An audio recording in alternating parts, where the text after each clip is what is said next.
काम को बोझ समझकर करते हैं तो काम भारी लगता है। और इसी काम को अगर दिल से करते हैं तो इसका एक एक सेकंड त्योहार की तरह लगता है। मैं हूँ हिमालयन गर्ल मनी आपके सामने with yet another vlog for today. कैसे हैं आप सब लोग? मैं तो यहाँ बहुत अच्छी हूँ, आशा करती हूँ आप सब लोग भी वहाँ बिल्कुल ठीक होंगे। तो आपको बताती हूँ एक बात एक राजा की। एक बार एक राजा थे, उनके राज्य में अकाल पड़ गया। अकाल मतलब सूखा, पानी की कमी हो गई। प्लांट्स और खेती बाड़ी में से इतने सारे प्रोडक्शन और फील्ड्स में से इतना सारा खेती बाड़ी नहीं हो सका उस साल। तो सब कुछ कम हो गया और लोगों ने लगान भी देना बंद कर दिया। टैक्सेस, उस टाइम जो टैक्सेस होते थे वो form of grains, food grains, इन सब के, वेजिटेबल्स, फ्रूट्स, इन सब के फॉर्म्स में होते थे पुराने टाइम्स में। तो वो गांव वाले, राज्य वाले जो लोग थे, राज्य की प्रजा और जनता, वो सब लगान नहीं दे सकी। तो सूखा पड़ गया। राजा चिंता में आने लगा। धीरे धीरे क्यों चिंता में आने लगे राजा? कि धीरे धीरे जो आपका राजकोष था, जो आपका नेशनल बैंक था, जो राजा का राजकोष, वो खाली होने लगा। तो धीरे धीरे धीरे जो राज्य था, जो एम्पायर था, वो वीक होने लगा और राजा की चिंता बढ़ती गई। जब टैक्सेस नहीं आ रहे तो राजकोष खाली हो रहा है, और राजकोष खाली हो रहा है तो पड़ोस के भी राजा जो हैं, बाकी लोग राजा मिलकर इस राज्य पर हमला करने के सोच रहे थे। और सोच रहे थे कि या तो इसकी ज़मीन मिल बांट लेंगे, या कोई ना कोई जो भी जीतेगा पहले तो वो इस राज्य को अपने राज्य में मिला लेगा। तो ये तो बहुत बुरी बात हुई। राजा तो बहुत ही घबराने लगे, रियली में घबराने का विषय जो था। और राजा ने अपने महल में अपने ही लोगों को अपने ही खिलाफ षड्यंत्र करते हुए भी सुन लिया था। तो वो सब लोग, अपने ही परिवार के भी लोग और अपने ही दरबार के लोग राजा से अम, राजा के खिलाफ युद्ध करने का सोच रहे थे। और युद्ध भी बल्कि क्या, इंटरनल, अंदर की वॉर करके इस राज्य को हथियाना चाहते थे। तो राजा बड़े फिक्र में हो गया। अब उसको जनता का भी सपोर्ट नहीं है, राजकोष भी खाली हो रहा है, और अपने लोग भी षड्यंत्र कर रहे हैं। तो राजा अपने कमरे में टहल रहे थे। टहलते टहलते अपनी विंडो के पास, अपनी खिड़की के पास ही खड़े थे, तो उन्होंने देखा, उनकी नज़र उनके गार्डन के माली पर गई, जो बाग उनका बनाता था, मार करता था, ठीक, गार्डन। तो उन्होंने देखा कि माली ये सुबह से लेकर शाम तक बहुत मेहनत करता है, सूखी रोटी खाता है, भरपेट खाता है। लेकिन उनको मालूम था कि ये सूखी रोटी खाता है और भरपेट रोटी खाता है, लेकिन जम के मेहनत करता है और कितना खुश रहता है, मज़े की नींद सोता है। राजा को तो ये बात पता चली, लेकिन उस टाइम उन्होंने इस बात को दिमाग में डाला, उनको बड़ी हैरानी हुई। तो उन्होंने कहा कि मेरे से तो इसकी ज़िंदगी अच्छी है, मुझे कितनी चिंता है, कितनी फ़िक्र है, कितना सब कुछ है, मैं कितनी चिंता में डूब रहा हूँ, कितना घबरा रहा हूँ। लेकिन आप इसको देखो, ये कितनी मस्त नींद सोता है, कितना खुश रहता है, मेरी तरह 56 भोग नहीं खाता। मैं कितना सारा, हमारे राजपाट में कितना खाना बनता है, कितना राजसी भोग बनता है, लेकिन हम लोग उसको खाते हैं और फिर भी हम लोग दुखी रहते हैं। लेकिन इनको देखो, वो सूखी रोटी सब्जी, सूखी रोटी दाल दाल रोटी मिर्च खा लेगा, उस पर गुजारा करता है, लेकिन फिर भी कितना खुश है। तो राजा को धीरे धीरे राजा की चिंताएं बढ़ने लगी। उसकी भूख मिट गई, उसकी भूख मर गई, राजा को भूख लगनी बंद हो गई, उसको नींद आना शुरू हो गया। नींद उसकी उन उन मतलब, मेरे कहने का मतलब है कि उसकी जो नींद आती थी वो नॉर्मल नींद उसकी ख़त्म हो गई, ख़राब हो गई। उसको धीरे धीरे बीमारियों ने पकड़ लिया और राजा की ज़िंदगी बिल्कुल एक स्टैंड स्टिल पर आ गई। उसकी लाइफ बिल्कुल भी अच्छी नहीं जा रही थी। तो उसकी फ़िक्र, चिंताएं, टेंशन्स, भूख ना लगना, नींद ना आना, ये सब परेशानियां, मानसिक उसका संतुलन बिल्कुल बिगड़ गया। तो अब राजा क्या करे, क्योंकि उसको फिक्र थी, राजकोष खाली होता जा रहा है, पड़ोसी राज्य उस पर चढ़ाई करने और युद्ध करने का सोच रहे हैं। तो इतने में एक संत महात्मा आते हैं राज्य में। तो राजा उनको बताता है कि मेरा ये प्रॉब्लम है और मेरे को ये चीज़ की चिंता बहुत लगी हुई है। तो वो राजा को बोलते हैं, ठीक है, तो मैं तुम्हें बताता हूँ, तुम्हारी चिंता का कारण ही ये राजपाट है, तो तुम इसे छोड़ क्यों नहीं देते? राजा ने बोला, वो कैसे? तो संत ने बोला कि देखो, ये राज्य रहेगा, तुम इसके राजा रहोगे, इसकी जिम्मेवारी तुम्हारे पास रहेगी, तो तुम परेशान रहोगे। ऐसा करो, तुम ये राजपाट छोड़ दो।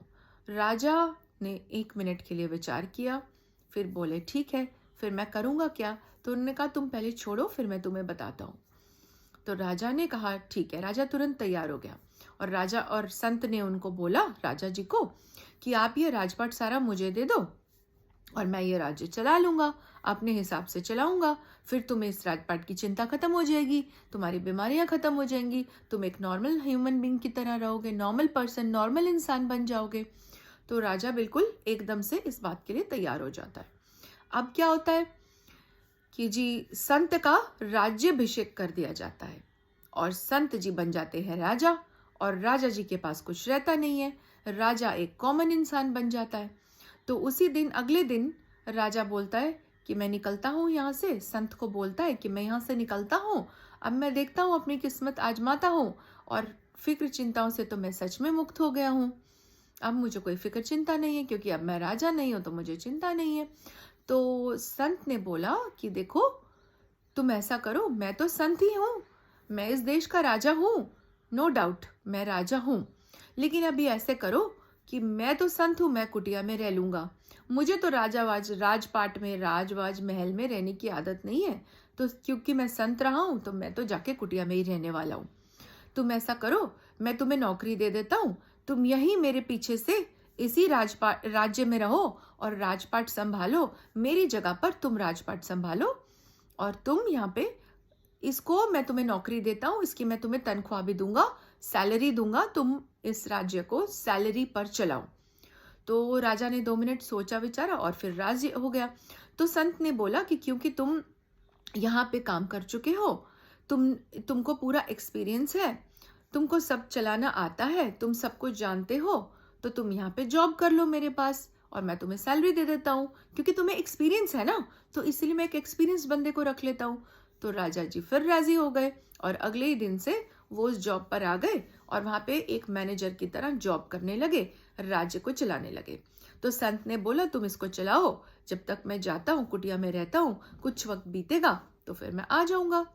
तो राजा ने बिल्कुल एग्री कर लिया, और राजा जो है देश को चलाने लगा, और राज्य गद्दी पे बैठ के संत की जगह पर उसको चलाने लगा, और नौकरी की तरह बाकी फिर से अपने उसको देखने लगा, अपने पूरे महल को देखने लगा, अपने पूरे राज्य को देखने लगा, उसकी खेती बाड़ी फार्मिंग को देखने लगा, और धीरे धीरे पानी भी आने लगा, वहाँ पानी भी अच्छा हो गया, खेती बाड़ी फिर से ठीक ठाक हो गई, और वो ड्यूटी पे एज मैनेजर रह के टैक्सेस लेने लगा, राज्य कोष फिर से भर गया, जो उनका नेशनल कोष था वो फिर से भर गया, और राज्य में खुशहाली आने लगी, सब लोग खुश हो गए, टैक्सेस भी देने लगे, और राजा उनके लिए फिर से काम करने लगा। लेकिन राजा तो था नहीं, राजा की जगह उसका रिप्रेजेंटेटिव यानी कि पुराना राजा काम कर रहा था एज ए जॉब।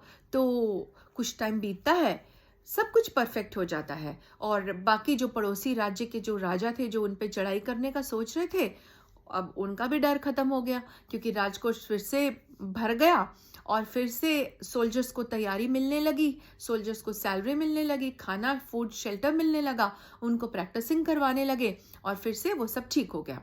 तो संत आया और संत बोला कि देखो, अब तुम चला रहे हो राज्य, तुम कितना अच्छा राज्य चला रहे हो, उससे पहले तुम इसको बोझ समझ के चला रहे थे, लेकिन अब जब से मैंने तुम्हें जॉब दी है, तुम्हारी जब से रिस्पॉन्सिबिलिटी हटी है, तुम इसको कर्तव्य समझ कर रहे हो, तुम इसको दिल से कर रहे हो। पहले तुम राजा थे, तुम परेशानियों से घबरा गए थे क्योंकि तुम्हारे ऊपर जिम्मेवारी थी, अब मैंने जिम्मेवारी ले ली, मगर अब भी तुम ये सारे काम कर रहे हो, लेकिन सारे काम तुम कैसे कर रहे हो? बहुत खुशी से कर रहे हो। राज्य पहले की जैसे सुंदर और हरा भरा हो गया है। तो राजा ने यही कहा कि यही फर्क था।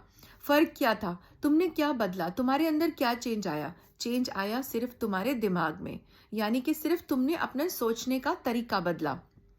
तरीका कैसे बदला कि पहले तुम जिम्मेवारी कर समझते थे और जिम्मेवारी के नीचे दबे जा रहे थे। मैंने तुमसे जिम्मेवारी ले ली, तुमने सोचा तुम्हारी ये नौकरी है, तुम नौकरी में अच्छा परफॉर्म करने लगे और चलो जी काम बढ़ गया। अब तुम इसको इंटरेस्ट से कर रहे हो। तो अगर इसी तरह राजा बहुत खुश हुआ, राजा ने अग्री किया और संत ने बोला कि अब तुम ही इसको चलाओ हमेशा, राजा मैं रहूंगा, लेकिन मैं तुम्हें तनख्वाह और पगार देता रहूंगा और तुम इसको चलाते रहो। और वो राज्य बहुत अच्छा हंसी खुशी से चलता रहा, हरा भरा रहा। तो इसी प्रकार संत ने यही बोला, जो बात मैं आपको अभी बता रही हूँ, कि अगर हम किसी काम को दिल से और इंटरेस्ट से करें तभी उसके करने का फायदा है, तभी उसका एक एक मिनट, एक एक क्षण और पल हमें फेस्टिवल की तरह लगेगा, त्योहार की तरह लगेगा। लेकिन अगर हम इस काम को दिल से नहीं कर रहे हैं तो इसको करने का फायदा नहीं है। अगर आप दिल से ना करें तो बेशक इस काम को छोड़ दें, क्योंकि इसमें ना तो आपको मजा आएगा और ना आपके आसपास के लोगों को मजा आएगा। तो अगर आप इस काम को, जिस भी काम को आप करें, किसी भी काम को आप करें, अगर आप उसको दिल से करेंगे तो आपको बहुत अच्छा लगेगा।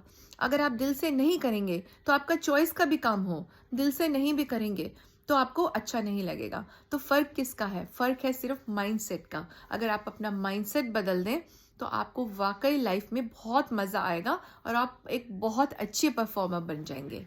तो कैसी लगी आपको आज की ये बात? मुझे कमेंट करके ज़रूर बताइए।